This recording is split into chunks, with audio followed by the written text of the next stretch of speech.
So hi, Will and Grows podcast. I'm Shane. I'm Glory. And we're here with Celeste from Talker. And we're some questions to say about her new album, I'm Telling You the Truth. So congrats on that, by the way. How do you feel about the response to it so far? Thank you. I feel really good. I've gotten like a lot of really nice messages, and I don't know, I'm just really happy that it's out. Hell yeah. The album is fucking awesome, front to back. Yeah, I love you. it. I love it. Thank you so much. Oh my god. Hell yeah. Of course. So is there any meaning behind the album title or cover art? Yeah, both, honestly. It's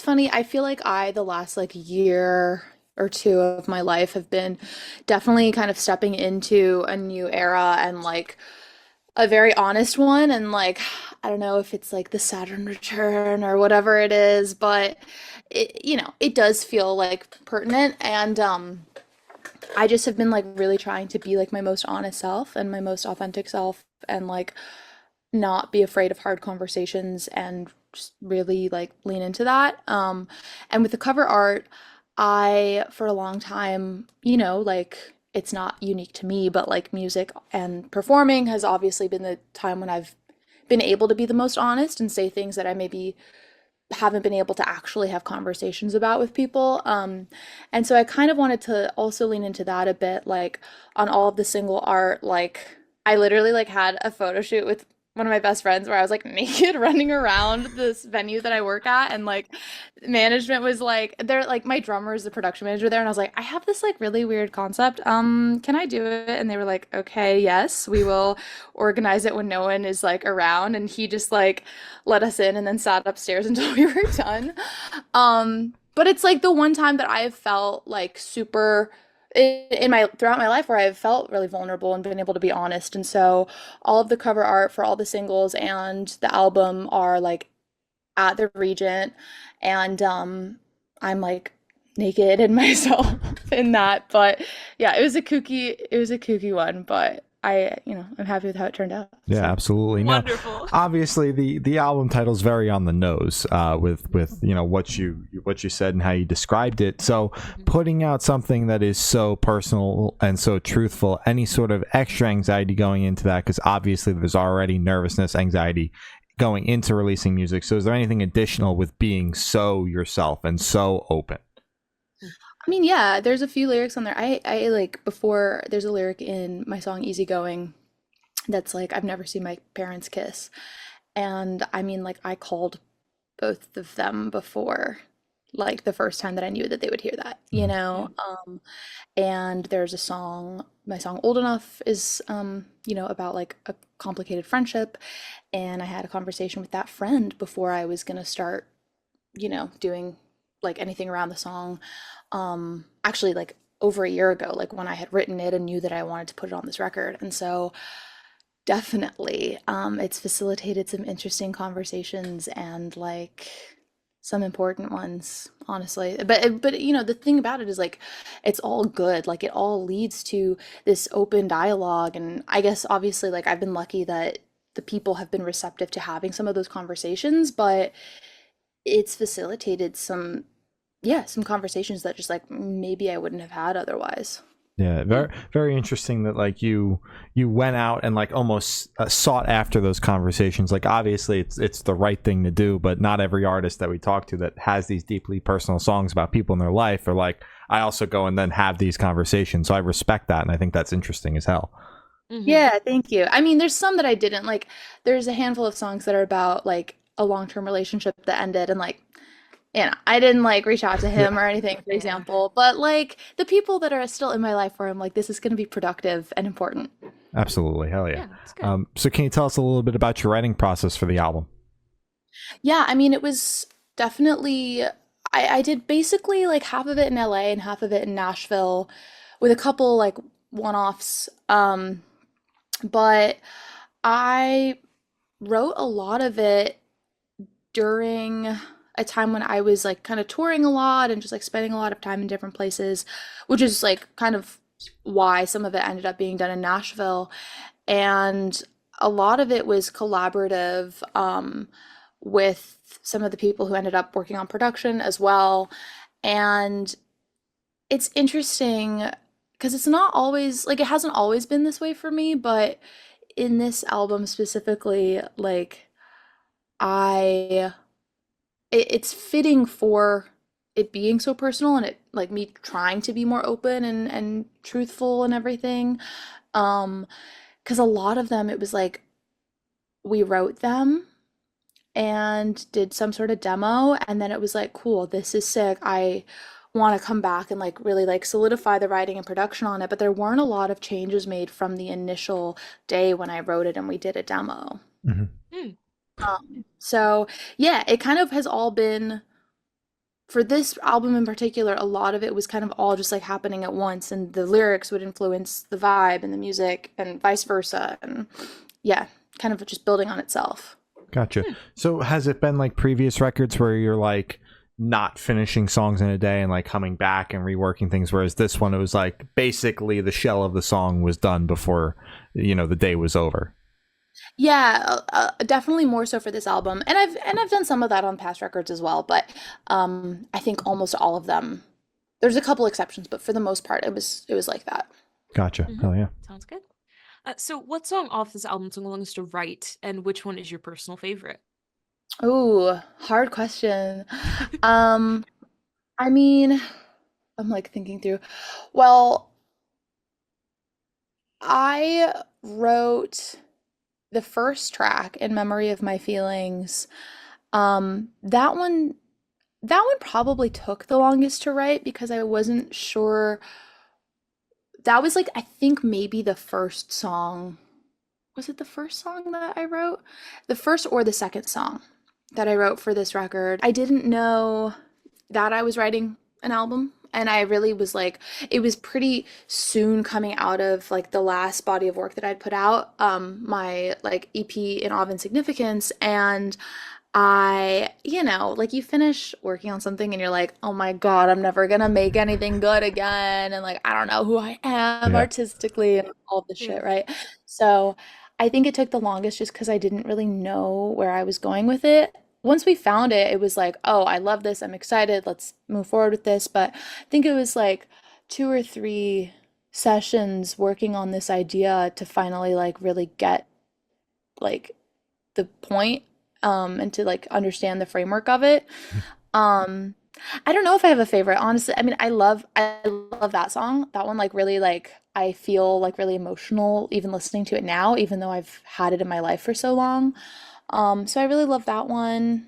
I love Know It All, the closer. I think that like that's like an underrated song from the album that I hope more people get to. It's always like the last song. It like people either like don't get to it or it's like that's their favorite. Hmm. Um, but yeah, so I don't know, but I love all of them. Yeah. Hell yeah. So how'd the track list for the album come about? Did you write the opening for the opener, close be a closer, shuffle around and see what fits? What was that process like? I didn't write any song to be a specific moment. I didn't write the opener to be the opener or the closer to be the closer. But Mm. it's funny you bring that up because both of those, once I started them, I was like, oh, like this is the opener or this is the closer. Like both of those, just like I was like, this is it for sure. And then I don't know, everything else I just kind of like I always make a SoundCloud playlist. When I'm trying to figure out a track listing and just like really like live with a few different versions of it. But honestly, this one came pretty easily. Like it made sense to me pretty quickly. You mentioned, during the last answer that you weren't writing for an album initially. So at what point in the process did you kind of realize you were writing for a record? I think it was like definitely a couple months in because I love writing and I try to and I just love collaborating. Like I think it helps me evolve as an artist. I think it's like fun to like meet new people to work with and like just continue to like get to know more people in my community. And so I had been still consistently like doing sessions and stuff with people and I I guess it was a couple months into that when I had like a handful of songs and it was kind of around the time when I started making a little bit more of a concerted effort to like be less vague in my songs and to like say like write about a few things where I was like, okay, this kind of is like starting to make sense to me. And um so I don't know, it was probably around like the new year last year in 2023 when I was like, cool, I have all these songs. This is a record. Gotcha. Makes sense. Sounds good. Yeah. So, would you be able to tell us where your headspace is at while you're creating this record? Oh, will I? That's a great question. I don't know. I'm like, where was my headspace at? Well, I mean, I think it kind of goes back to what I was saying with the title.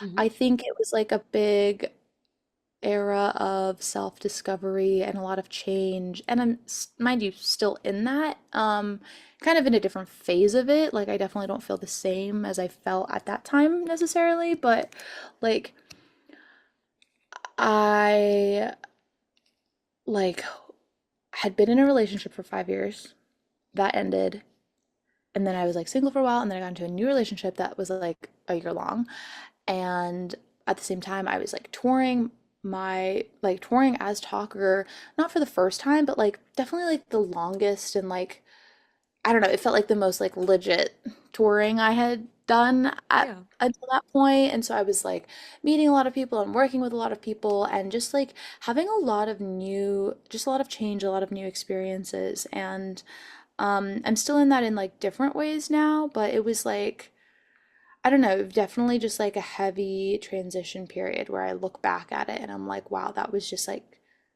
a lot. Yeah, Yeah. absolutely. Yeah. So how do you recommend your fans to listen to this album for the first time? If you're doing the car with friends and dark with headphones on, is a workout album, party album? What do you personally recommend? Ooh, I think it's like a driving by yourself album. Okay. Ooh, Like Hmm. hell when yeah. windows down on the highway going a reasonable amount of speed, or like back roads middle of the night? I think it's highway in the middle of the night. Okay. Oh. Like I live in LA and I love like driving through the desert at night listening to my favorite records. Hmm. Now, not everybody has access to a vast open road of empty flat land Yeah, that's in fair. the desert. But if you live around that, that's really great for it. But any just like I love feeling I don't know, there's like something like very cathartic about that setting for me. And I think that's like a good, like a vast, something like vast and by yourself where you can really take it in. Yeah. Hell yeah. Yeah, fuck yeah. So this one should be super, super quick off the top of your head. I want you to describe this album for new listeners in 3 words. No more, no less. I would say, I mean, obviously, like the one that's like the low-hanging fruit is honest. Mhm. Hmm. I'd say it's an honest album. Um, I would say cathartic. Yes, it's Okay, yeah. emotional, but like specifically cathartic because it's also like the freedom of letting go of some of that. Um, so I would say like yeah, like cathartic, honest, and I'm gonna say the word eye roll. Okay. It's a Okay. hyphen. And my explanation is that it's like I'm rolling my eyes at like all of like anybody who like has an opinion of me because it's like literally I'm just like a person like doing like my chores during the day and doing my work and writing my songs, and I'm rolling my eyes at like me ever being afraid of having hard conversations. I'm rolling my eyes at like so many just like preconceived notions that I have had. And so it's like kind of a random one to choose, and it's like probably more specific just to me. But it's like one big honest cathartic eye roll. Nice. Fuck That's yeah. good. I love Oh it. yeah. And in that same train of thought, is there a certain feeling or emotion you want listeners to have while going through the album?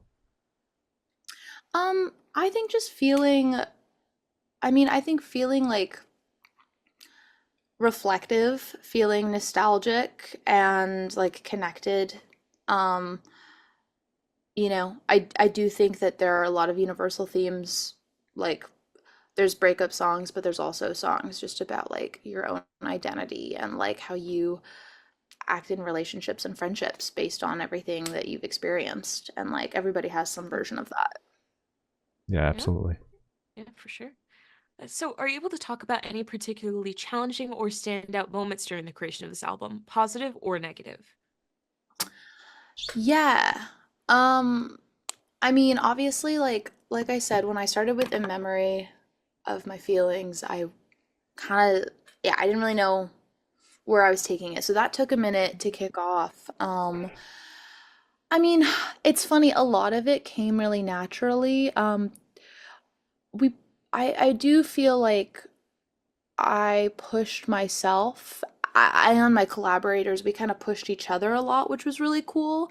So that was definitely challenging in a positive way. Like, especially like a lot of the songs that I did in LA, I did with my really good friend Daniel Lamparidis, and he like he's hilarious to me. He really does not care about what people think and just like wants to do his own thing, and I really respect it. And like I would have an idea and if he didn't like it, he'd be like, "No." Or if he had an idea and I didn't like it, I'd be like, "No." And like we'd be like, "You're not allowed to do that. This is what is like way cooler." And it really like pushed, we pushed each other in this way. Or we'd be like, "Yes, let me like extrapolate on that." But we were like able to really lean in with each other. So that was cool. But I mean, there were some challenging moments, like for some of the lyrics and stuff. I mean, when I wrote Easygoing, there were some things where I was like writing the lyrics and I was like, I needed to write this down so that I could get it out, but I'm not actually going to put that in the song. And then my two co-writers were like, well, you've made the mistake of writing it down in our Google Doc and it's really good. And so, like, you gotta do it. Like, come on." And Yeah. I'd be like, Yeah. Come on. Yeah. That's great. So for this question, I want you to picture you're on tour, you're at a gas station for a rest stop. What is your snack of choice? "Oh, this is great because I'm in the middle of a couple days off on tour right now." Mhm. Hmm. I my go-to is gonna be some pistachios and some Ooh. salt and vinegar chips and sparkling water. Nice. Ooh, what flavor sparkling water? Straight up. I don't really like flavored sparkling water. Okay, you lost me like a little bit there. I'm not gonna I'm not gonna lie. Ooh. You know what? I are we talking like sparkling mineral water? Like a Or Topo Chico kind of situation. okay, I can roll with that. I can roll Yeah. with that. That's Yeah, fine. yeah, As yeah. long as it's not that sparkling mineral water, because that shit just hurts, you know? That's not fun. It's not, no. Oh my God. Yeah. And on the topic of food, if your project was a dish, what dish would your project be and why? Oh wow, these are some tough questions. But I love it. That's so good. I think it would be like something really like spicy. Like maybe it would be like a spicy chicken sandwich. Because here's Ooh. why. Here's why. I think that I try to like have a lot of energy when I perform, and I just naturally do. I like I really like to like go all the way with it, and I'm trying to like be really open and just like also just like experiment with sounds and like really not hold myself back. So I feel like there's kind of like a burst of flavor situation going on with that. But then it's also like going back to the eye roll thing. It's like I also just like want to have fun and like make what I want to make. And so that's kind of like, okay, if I want to eat a fried chicken sandwich and I want to have French fries, like it's a little unhealthy, but like, and like maybe like I'm a little unhealthy sometimes, but like, but it's like fun. Yeah. Yeah. I'm picking up what Fuck you're yeah. putting down. I got it. Oh yeah, hell yeah. And for the last couple questions, going to shift completely away from music and go straight to death row. Boom. So if you're on death row, what would your last meal be with a drink? Oh, I feel like I've thought about this before, but now I like can't remember what I would have said. Um, I think that, oh man, like it's hard. It's so hard. Like I love food so much. I'm like thinking about all these different things that would be so painful to never have again. Um, Mm. but I think that it would be like I think that I would like try to find a little loophole and have like a like conveyor belt sushi buffet where I can kind of like Oh. nonstop be eating it, and then Mhm. like once I'm finally done, then I'll move forward to the next portion of the evening. Yeah. Yeah. But I can really draw it out. Damn. Yeah. And how are you washing Exactly, it down? exactly. Oh, how am I washing it down? A Dr. Pepper. I have like a slight addiction to Dr. Pepper. Even though I try to not like have too much soda, I love Dr. Pepper. My girlfriend's the same way when we go out. That's She's fair. like, "Should I get a Dr. Pepper?" I'm like, "You had 3 today already. Like, can we chill it out with the Dr. Pepper?" Oh my god. Okay, I'm not No that bad, fucking but way. I definitely. It's like I won't have it at home. That's like my line where I'm like, at least I can control that. Like I don't Mhm. have it at home, but like yeah, if I'm Mhm. out, like get a little crazy, get a little Dr. Pepper. Oh, my God. It's a little spicy, Come on. whatever. Yeah. Exactly. Come on. And if you could live in one fictional world for a week, where would you live? Ooh, I think that I would live in the Shire. Because it's just really beautiful. I love to be outside. Everyone's just kind of like chilling, you know? And I'd probably also be like the smartest person there. And that would like really boost my ego. Yeah, that's good. Mhm. Oh yeah. Fuck yeah. And I've done of asking the last question. Every single person we've spoken to have said that it is the most important question. What's your favorite color? Ooh, my favorite color is green. Nice specific shade of green. Ooh, solid. Yeah, it's kind of shifted. Recently, it's been more kind of like a deep, like dark, like forest green. I feel like it's really calming. Like I kind of want to paint my room like a dark green. Yeah, nice. Ooh, yeah. that'd Oh be yeah. So as I said, that's all the questions of today. Is there anything that you would like to plug? Well, I'm not exactly sure when this is going to come out, but I will be touring in the fall as well. It's not announced right in this moment, but probably by then.